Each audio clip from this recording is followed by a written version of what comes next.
ದುರ್ಯೋಧನನು ಎಷ್ಟೊಂದು ಅಹಂಕಾರದಿಂದ ಆಲೋಚಿಸುವನು. ಭೀಷ್ಮ ದ್ರೋಣಾದಿಗಳು ಎದ್ದು ನಿಂತು ನನಗೆ ನಮಸ್ಕರಿಸುತ್ತಿರುವಾಗ ಈ ದುರ್ಯೋಧನನು ದುರಹಂಕಾರದಿಂದ ಆಲೋಚಿಸುವುದಲ್ಲ. ಇರಲಿ, ಇದಕ್ಕೆ ತಕ್ಕ ಪಾಠ ಕಲಿಸಲೇಬೇಕು. ನನ್ನ ಪಾದದಿಂದ ಭೂಮಿಯನ್ನು ಎತ್ತಿ ತಾನಾಗಿಯೇ ಒಂದು ನಮಸ್ಕರಿಸುವಂತೆ ಮಾಡಬೇಕು. ಯೋಗ ಮಾಯೆ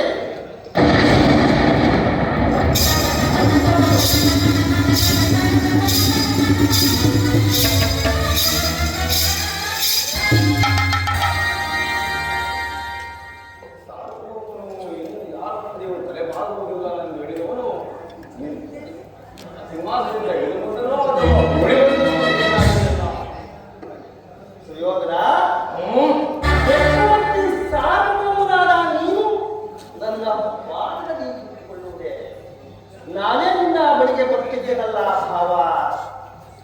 ಕೃಷ್ಣ ಅಟ್ಟಹಾಸದಿಂದ ಮೆಟ್ಟಿ ಬರುವ ದಿಟ್ಟ ಶಕ್ತಿಗಳ ಎಡೆಗಟ್ಟಿ ನಿಲ್ಲುವ ಹೊಟ್ಟುಗಾರ ರಣದುರಂದರಾದ ನಿನ್ನಂತಹ ಡಾಂಬಿಕರಿಗೆ ನಮಸ್ಕರಿಸುವಂತಹ ಅವಿವೇಕಿಯಲ್ಲ. ದೂತನಾಗಿ ಬಂದಿರುವ ನಿನ್ನಲ್ಲಿ ದೂತ ಲಕ್ಷಣಗಳಿವೆಯೋ ಇಲ್ಲವೋ ಒಡ ನೋಡಿ ಬಂದು ನೋಡಿದ ಮಾತ್ರಕ್ಕೆ ಬಳಿಗೆ ಗೋಪಾಲಕನಾಗಿ ಗೋಪಾಲಕನಾಗುತ್ತಾಯಿತು, ಗೋಳನಾಗಿ ಸ್ತ್ರೀಯರನ್ನು ಹಬ್ಬಾಡಿಸುತ್ತಾಯಿತು, ಬಗೆ ಬಗೆಯ ವೇಷಗಾರನಂತೂ ಬೆಣ್ಣೆಯ ಮುದ್ದುಗಳನ್ನು ಕದ್ದು ತಿಂದದ್ದು ಆಯಿತು, ಗೋಧದಿಂದ ಆನೆಗಳನ್ನು ಕೊಂದದ್ದು ಆಯಿತು. ಇಂತಹ ನೀನು ಕುರು ಪಾಂಡವರ ಮಧ್ಯೆ ಸಂಧಾನಕನಾಗಿ ಬರಬಹುದೇ? ಆದರೂ ನೀನು ಬಂದೇ ಬರುವೆ ಎಂದು ಸಕಲ ಸಿದ್ಧತೆಗಳನ್ನು ಮಾಡಿಟ್ಟುಕೊಂಡಿದ್ದರೆ ನೆಟ್ಟಗೆ ನನ್ನ ನರಮನೆಗೆ ಬಾರದೆ ಈ ಮುರುಕು ಕೋಪಡಿಗೆ ಬಾರದಂತೆ. ಏಕೆ? ನಮ್ಮ ಆಚಾರ್ಯಗಳ ಆಶ್ರಮಗಳಲ್ಲವೇ ಎಲ್ಲಿ ಕಾಣುವುದಿತ್ತು ಮೂಲ ಕಸುಬಿನ ಬುದ್ಧಿ. ಕೃಷ್ಣ,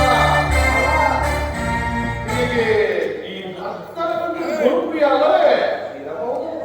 ಇರಬಹುದು, ಏನು ಇದ್ದೇ ಇದೆ.